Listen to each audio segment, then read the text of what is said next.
समय के साथ साथ राजा कृष्णदेव राय की माता बहुत वियर्ड हो गई थी।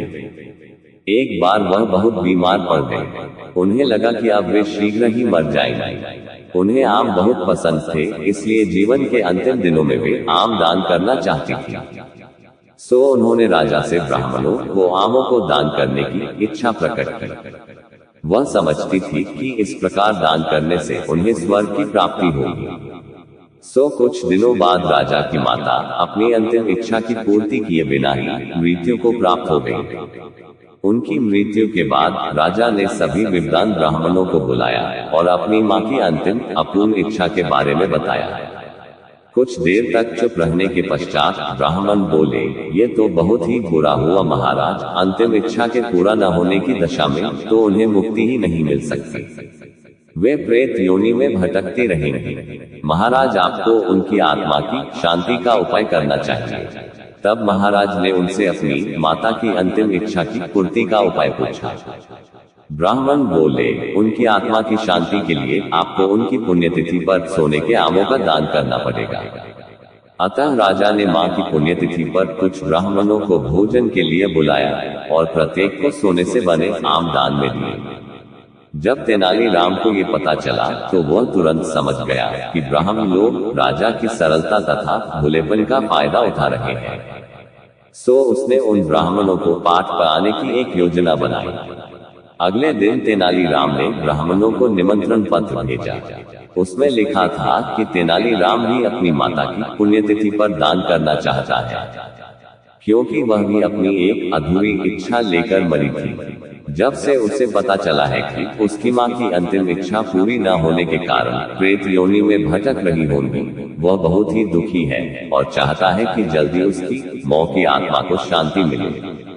ब्राह्मणों ने सोचा कि तेनालीराम के घर से भी बहुत अधिक दान मिलेगा, क्योंकि वह शाही विदूषक है। सभी ब्राह्मण निश्चित दिन तेनालीराम के घर पहुंच गए। ब्राह्मणों को स्वादिष्ट भोजन परोसा गया। भोजन करने के पश्चात सभी दान मिलने की प्रतीक्षा करने लगे। तभी उन्होंने देखा कि तेनालीराम लोहे के सलाखों को आग में गर्म कर रहा है। पूछने पर तेनालीराम बोला, मेरी मां फोड़ों के दर्द से परेशान थी। मृत्यु के समय उन्हें बहुत तेज दर्द हो रहा था। इससे पहले कि मैं गर्म सलाखों से उनकी सिकाई करता, वह मर चुकी थी। अब उनकी आत्मा की शांति के लिए मुझे आपके साथ वैसा ही करना पड़ेगा जैसी कि उनकी अंतिम इच्छा थी। यह सुनकर ब्राह्मण बौखला गए। वे वहां से तुरंत चले जाना चाहते थे। वे गुस्से में तेनालीराम से बोले कि हमें गर्म सलाखों से दागने पर तुम्हारी मां की आत्मा को शांति मिलेगी। नहीं महाशय, मैं झूठ नहीं बोल रहा। यदि सोने के आम दान में देने से महाराज की मां की आत्मा को स्वर्ग में शांति मिल सकती है, तो मैं अपनी मां की अंतिम इच्छा क्यों नहीं पूरी कर सकता।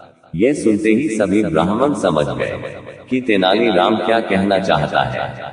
वह बोले, तेनालीराम, हमें क्षमा करो, हम वे सोने के आम तुम्हें दे देते हैं, बस तुम हमें जाने दो। तेनालीराम ने सोने के आम लेकर ब्राह्मणों को जाने दिया, परंतु एक लालची ब्राह्मण ने सारी बात राजा को जाकर बता दी। यह सुनकर राजा क्रोधित हो गए और उन्होंने तेनालीराम को बुलाया।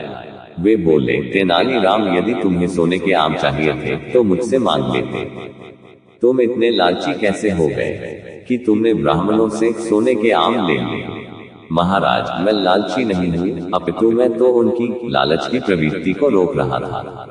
यदि वे आपकी मां की पुण्यतिथि पर सोने के आम ग्रहण कर सकते हैं, तो मेरी मां की पुण्यतिथि पर लोहे की गर्म सलाखें क्यों नहीं झेल सकते। राजा तेनालीराम की बातों का अर्थ समझ गए। उन्होंने ब्राह्मणों को बुलाया और उन्हें भविष्य में लालच त्यागने को कहा। अगर आपको कहानी पसंद आई हो तो लाइक करें, शेयर करें और चैनल को सब्सक्राइब करना ना भूलें। मिलते हैं नई वीडियो में। धन्यवाद।